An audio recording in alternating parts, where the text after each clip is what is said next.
Угасают огни, рассвет, словно белая птица, прилетит сдалека нам надежду и милость неся.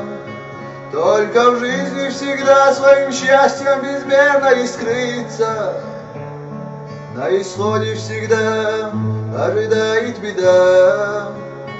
Вот и кончилась жизнь, и остались одни сожаления о безумно прожитых ушедших годах.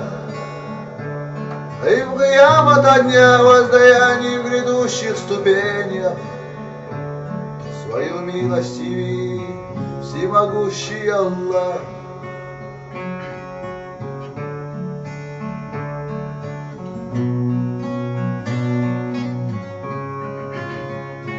Я полмира прошел, красоту и печаль созерцая, шумный гам городов и бескрайних пустынь тишину, и в пучине всех бед и несчастья людских утопая, я молитвы свои обращал лишь к Творцу.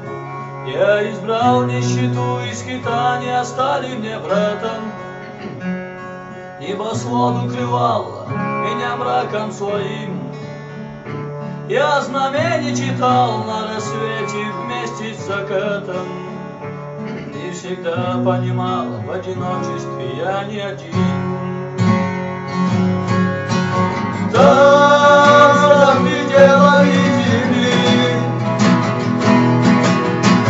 ждут нас прекрасные миры. И набрали поминания корабли,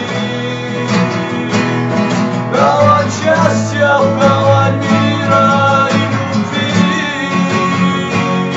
Далеко за пределами земли ждут нас прекрасные миры. И набрали поминания корабли, гавань счастья.